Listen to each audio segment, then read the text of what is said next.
So this is the next episode of my exciting DIY exploits.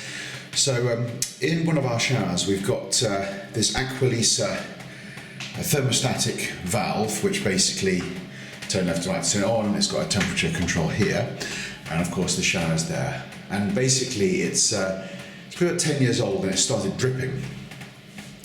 And it's got sort of progressively worse, so it's dripping a lot, I'd say. And it's essentially the seals inside the tap have gone. There's a bunch of O-rings. I've actually taken it off to have a look at what's going on.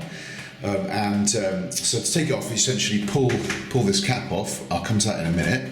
What I've had to do is that, and then you undo these 4 screws, and then underneath there's another 4 screws. Take the plate off. Obviously, you need to drain the system down before you do that, or at least release the pressure.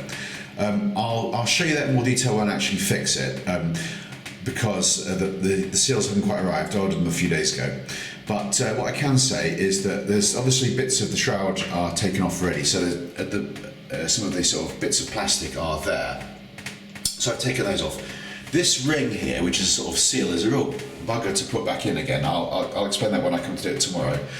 But I just wanted to show you that's the plan. Now, one of the things I had noticed is that this control valve, which is the on-off tap basically, or the on-off knob, was starting to slip on the spline shaft. So there's a spline shaft there, but the plastic's not all that hard and it's stripped a bit, so it was slipping. So what I've done is I've 3D printed a bit of plastic to go inside, which basically squeezes the clip a bit further in, so it now fits nicely. So essentially, when I put it on before, it didn't click very well.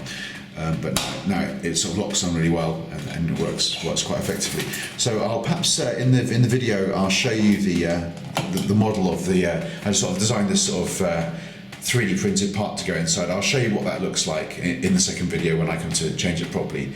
Or maybe I'll do a separate video for that. But essentially, if you've got an Aqualisa valve like this, and if it is slipping on the spline shaft, you can either copy my design and put this little ridge sort of essentially a clip which pushes it all together a bit more tightly. Or the other thing I tried to do, which would also work, is if you drill a hole in the bottom, you can actually put a long self-tapping screw all the way through the knob here, and also the shaft. The shaft, I said, it's a bit thin, not very thick plastic. So the downside of that will be that you're drilling a hole in this to further weaken it. But it is certainly an option if you can't get access to a 3D printer. But I said that's the 3D printed part that I've put inside, and I'll show you how that was made in a separate video. Anyway, looking forward to the parts arriving. It's expecting to get some O-rings and some new screws, because these ones inside are a bit stripped. And that's probably a job for tomorrow evening. Anyway, have a good evening, and I hope if you've got an Aqualisa tap that's dripping or shower valve, this will help you to solve the issue. Anyway, for now, I'm signing off, but have a good evening and see you tomorrow.